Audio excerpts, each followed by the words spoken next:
দেশের অন্যতম সুরক্ষিত ও গুরুত্বপূর্ণ স্থান হিসেবে বিবেচিত আন্তর্জাতিক বিমানবন্দরে সম্প্রতি ঘটে গেল এক অপ্রত্যাশিত ঘটনা।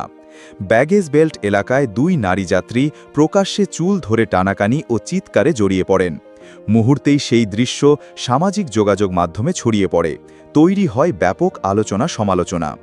ভাইরাল ভিডিওতে দেখা যায় এক নারী অন্যজনের চুল ধরে রেখেছেন এবং উভয়েই উত্তেজিত কণ্ঠে পরস্পরের বিরুদ্ধে অভিযোগ করছেন।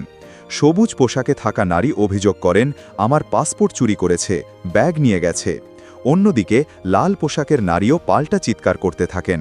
চারপাশে থাকা যাত্রীরা হতবাক হয়ে তাকিয়ে থাকলেও কেউই তৎক্ষণাৎ হস্তক্ষেপ করেননি। সবচেয়ে উদ্বেগজনক দিকটি হল, পুরো ঘটনার সময় সেখানে কোনো নিরাপত্তা কর্মী উপস্থিত ছিলেন না।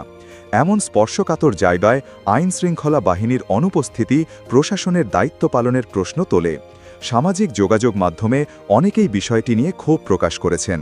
কেউ কেউ বলেছেন, বিমানবন্দর তো সিনেমার সেট নয়। আবার কেউ মন্তব্য করেছেন, এদের দুজনকেই আইনের আওতায় আনা উচিত। বিশেষজ্ঞদের মতে, বিমানবন্দর নিরাপত্তা একটি অত্যন্ত স্পর্শকাতর বিষয়। এমন ঘটনা ভবিষ্যতে নিরাপত্তা ঝুঁকি বাড়াতে পারে। এখন পর্যন্ত কর্তৃপক্ষ কোনো বিবৃতি দেয়নি, তবে জনমতের চাপে নিশ্চয়ই আরও কঠোর পদক্ষেপ নেওয়া হবে বলে আশা করা যায়।